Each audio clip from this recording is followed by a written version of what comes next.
Assalamualaikum warahmatullahi wabarakatuh.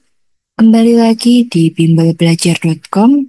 Kali ini kita akan belajar bersama mengenai soal-soal SJT dan PJK.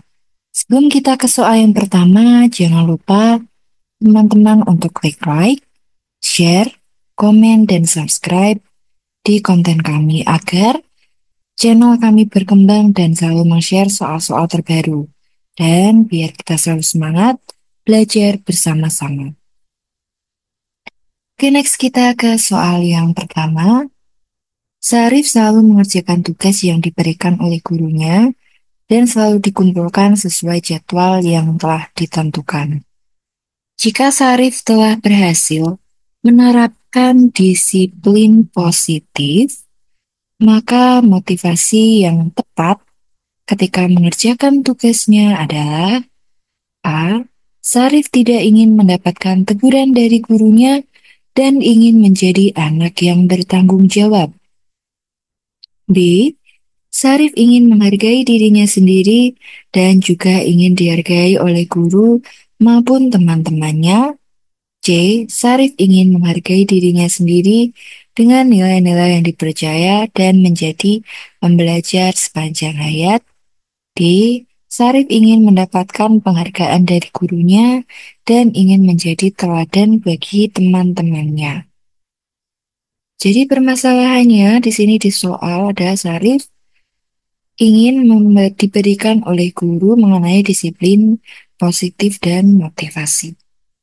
Jadi yang kita bahas mulai dari opsi A, Sarif tidak ingin mendapatkan teguran, jadi berdisiplin itu hanya untuk tidak ingin ditegur. Jadi kurang pas ya, jadi kita harus memberikan kesadaran mengenai pentingnya disiplin positif itu seperti apa. Lalu opsi B, Sarif ingin menghargai dirinya sendiri dan juga ingin dihargai guru ini sama ya. Jadi hanya untuk motivasinya hanya untuk ingin dihargai dan dipuji. Oke, menurut teman-teman antara C dan D, jawaban mana yang kira-kira yang tepat ya? Lalu kita bahas bersama di kolom komentar. Semoga membantu ya teman-teman. Nah, let's go, jangan lupa di komen. Kita ke soal yang kedua. Salah satu dimensi profil pelajar Pancasila adalah berkebinekaan global. Berikut, manakah pernyataan di bawah ini yang termasuk ke dalam berkebinekaan global?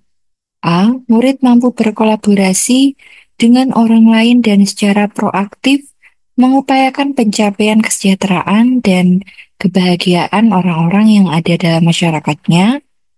B. Murid mampu berinteraksi secara positif antar sesama, memiliki kemampuan komunikasi interkultural, serta mampu memaknai pengalamannya di lingkungan majemuk sebagai kesempatan pengembangan dirinya. C. Murid mampu memodifikasi, menghasilkan sesuatu yang orisinal, bermakna, bermanfaat, dan berdampak untuk mengatasi berbagai persoalan, baik untuk dirinya sendiri ataupun untuk lingkungan di sekitarnya. Lalu D.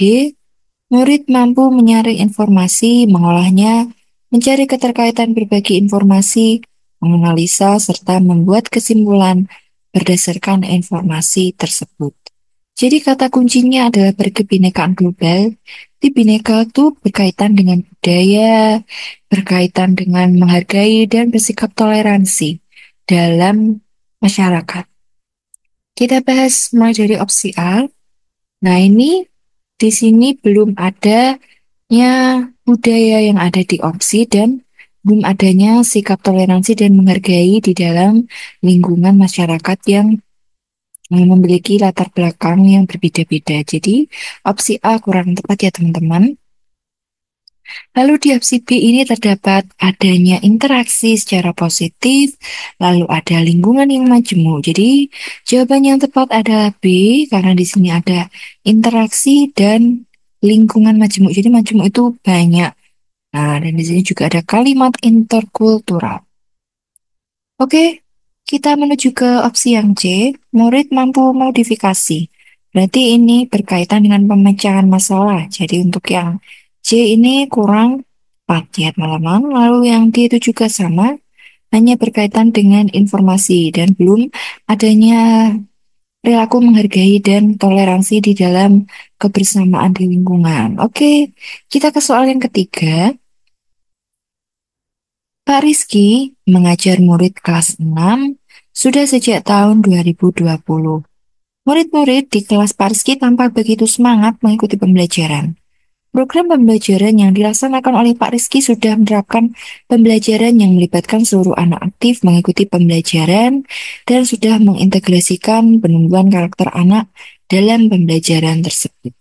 Namun, Pak Rizky belum melihat perkembangan kecerdasan budi pekerti anak yang begitu signifikan. Apa yang harus dilakukan oleh Pak Rizky agar anak dapat mewujudkan pencapaian kecerdasan budi pekerti anak yang maksimal? A. Mengadakan kegiatan parenting untuk membangun kerjasama dengan orang tua, bahwa keluarga merupakan tempat yang penting dalam menumbuhkan kecerdasan budi pekerti anak.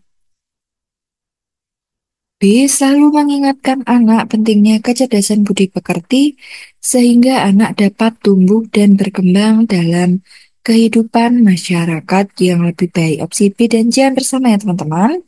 Lalu opsi yang D, mengikut sertakan anak dalam program ekstrakurikuler yang dapat menstimulus anak untuk mengembangkan kecerdasan budi pekertinya. Jadi di sini kita harus bisa memberikan kesadaran terhadap siswa. Untuk opsi B dan C ini hanya mengingatkan saja ya teman-teman, belum mengembangkan kesadaran terhadap siswa pentingnya budi pekerti itu apa. Lalu adanya ekstrakurikuler ini berarti belum keseluruhan dalam program pembelajaran. Jadi jawaban B, C, dan D kurang tepat. Jadi jawaban yang tepat adalah A. Mengadakan kegiatan parenting untuk membangun kerjasama dengan orang tua.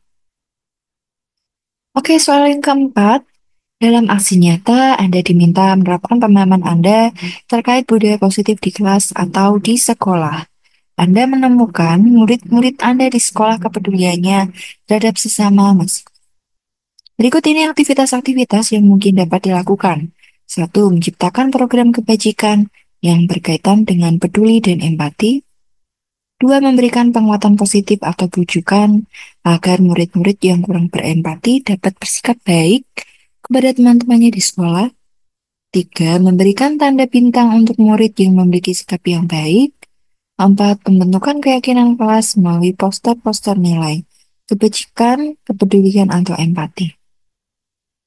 Berdasarkan aktivitas atau program di atas, program aksi nyata mana yang Anda akan pilih agar murid Anda dapat belajar dengan aman dan nyaman? A. 1 dan 4, B. 2 dan 3, C. 1 dan 2, D. 3 dan 4. Kita bahas mulai dari poin 1, menciptakan program kebajikan. Nah, ini jadi di sini ingin menerapkan budaya positif. Jadi budaya positif itu terkait dengan kepedulian, empati, dan motivasi yang baik terhadap sesama atau disiplin. Jadi soal yang nomor 1, ini poinnya tepat ya teman-teman. Jadi adanya program bisa jadi memberikan edukasi. Ya, jadi seperti itu. Lalu yang kedua, memberikan penguatan positif. Nah, di sini itu berarti hanya memberikan motivasi, sedangkan di sini kita sebagai guru harus menanamkan nilai-nilai tersebut. Betapa pentingnya dari nilai budaya positif. Jadi untuk opsi yang dua kurang tepat. Jadi kita harus memberikan motivasi terlebih dahulu dengan cara menanamkan nilai kesadaran. Jadi tidak hanya memberikan bujukan atau perintah ya untuk melakukan disiplin. Lalu yang ketiga memberikan tanda bintang ini juga sama, berarti siswa melakukan sesuatu positif itu hanya untuk mencari bintang ya atau reward. Jadi nomor 3 kurang tepat.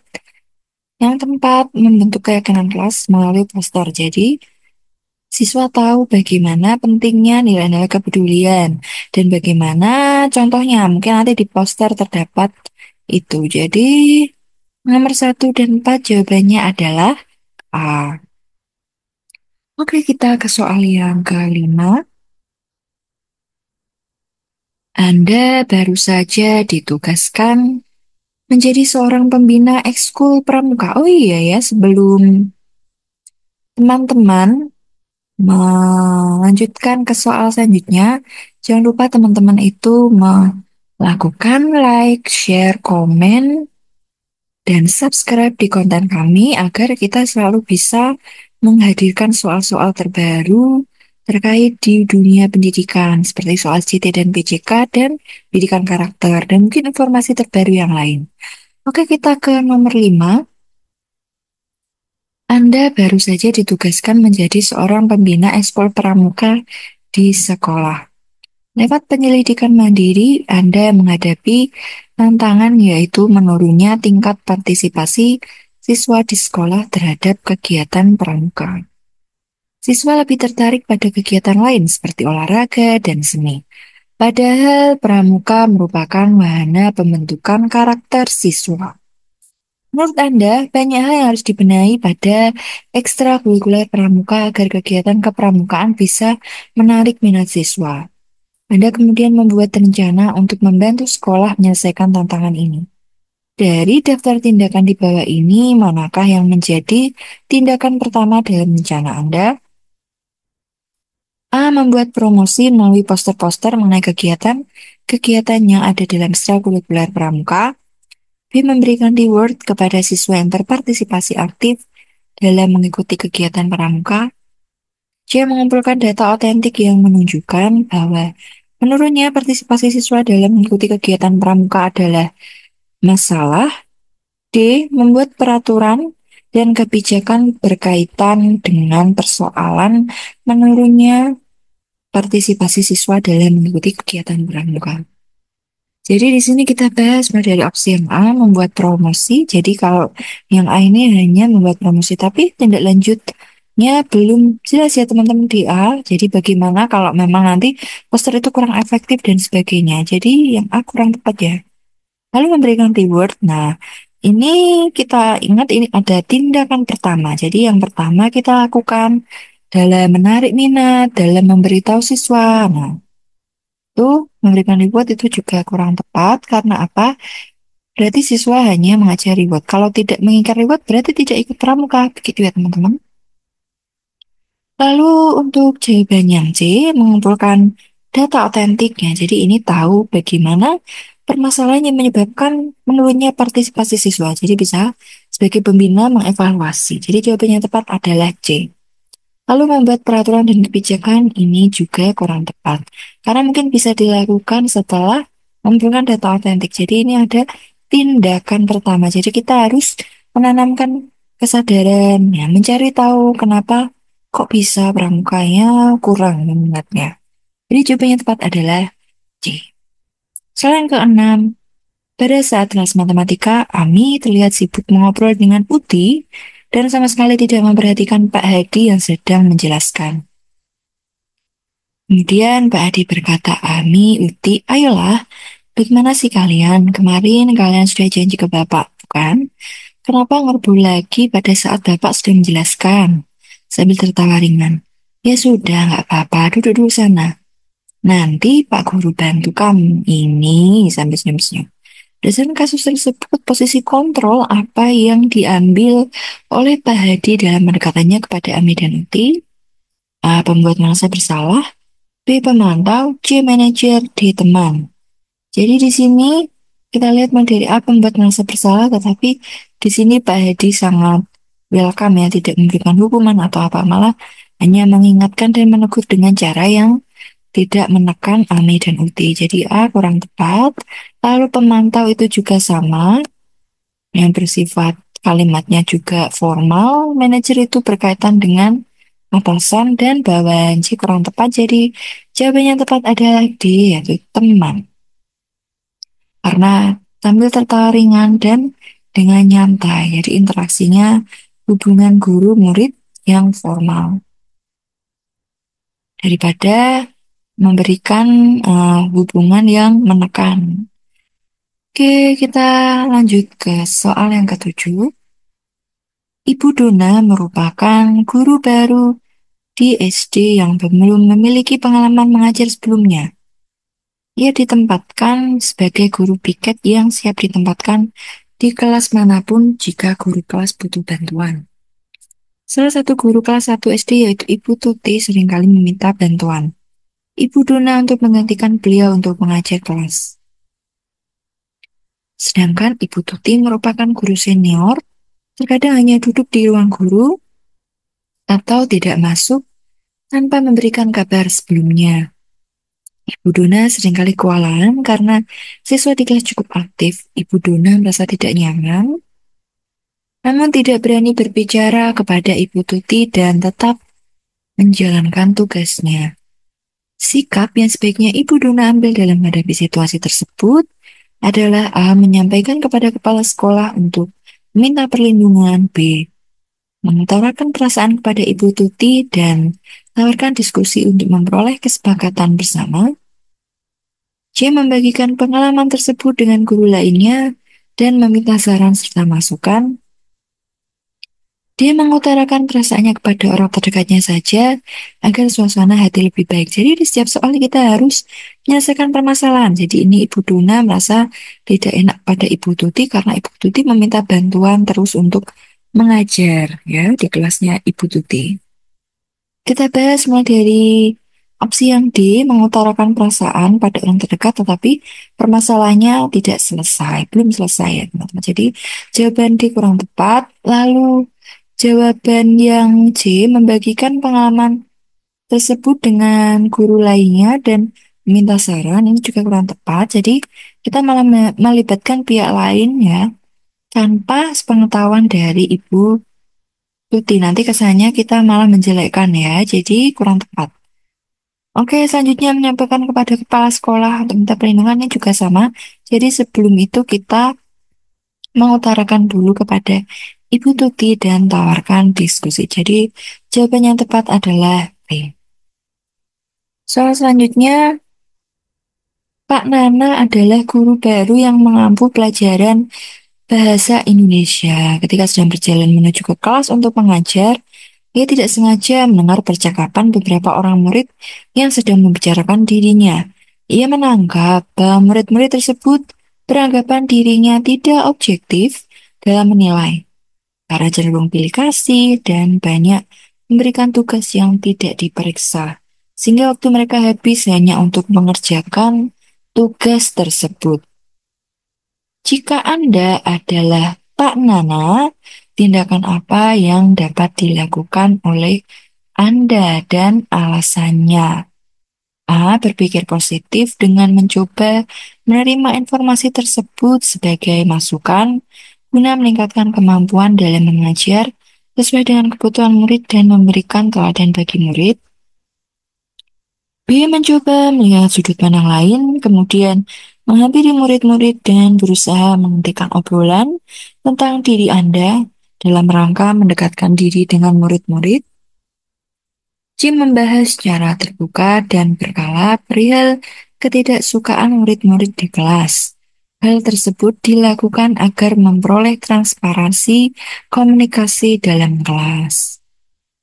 D. Mencoba melihat siapa saja yang terlibat dalam diskusi tersebut dan berencana untuk memanggil mereka ke ruang guru setelah selesai mengajar.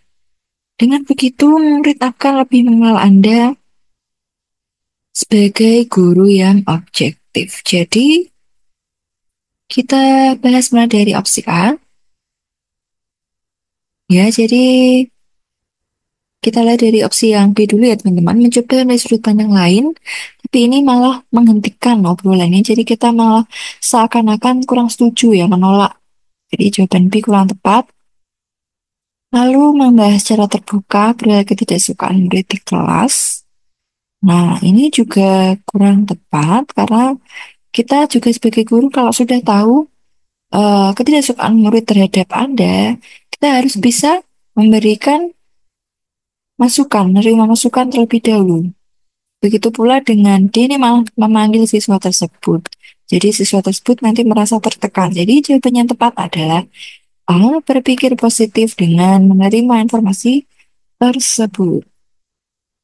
Soal ke-9, di masa pandemi seorang murid SMP mengeluh dan mengalami kebosanan dalam mengerjakan tugas secara daring, ya, tugas menumpuk, pas tidak belajar, tugas dikerjakan secara asal-asalan, dan selalu dikumpulkan melewati batas waktu yang sudah ditentukan.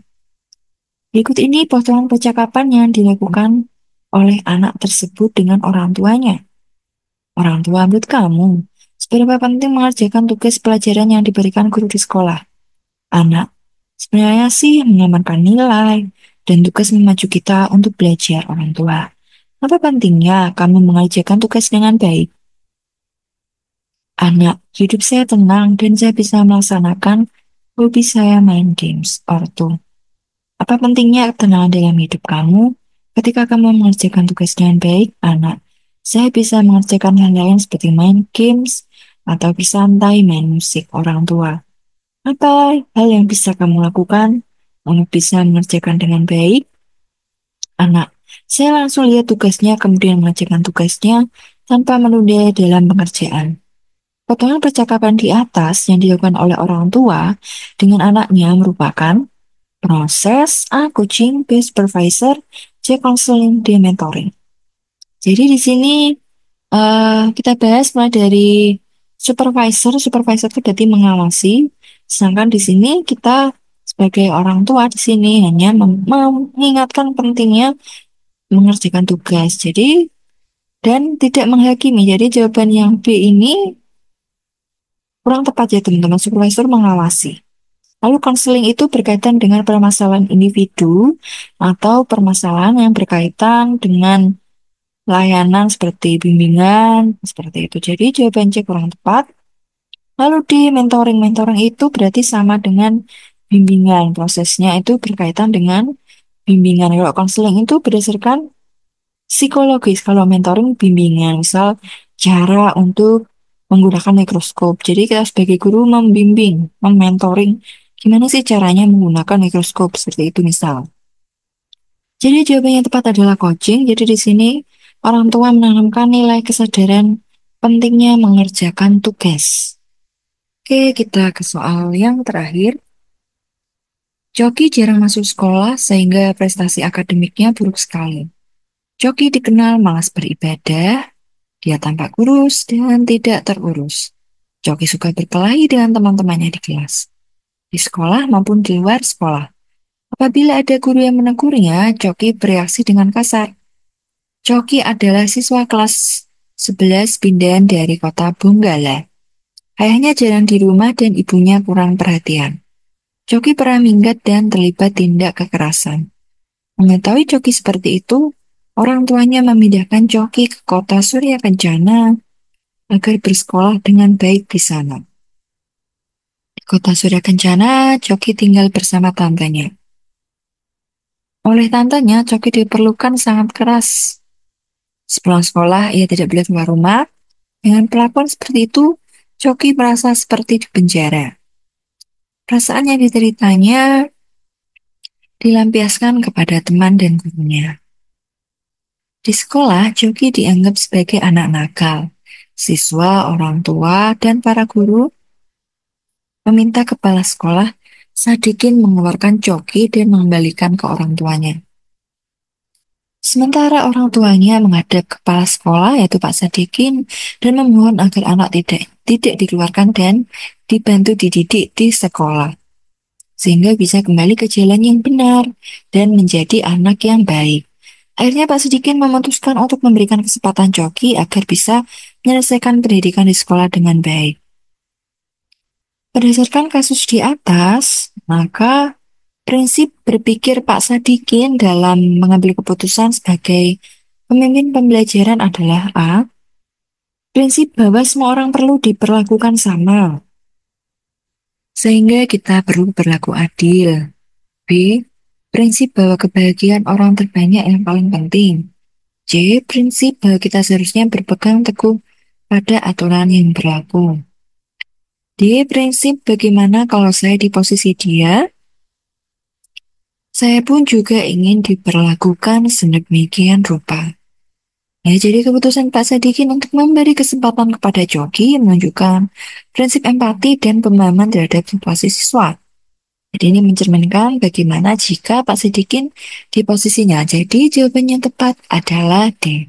Prinsip bagaimana kalau saya di posisi dia. Jadi jawaban yang tepat adalah D. Terima kasih teman-teman sudah menonton. Jangan lupa di like, comment, share, dan subscribe agar kita selalu memberikan info terupdate dan soal-soal terbaru berbasis HOTS. Ya, oke. Terima kasih.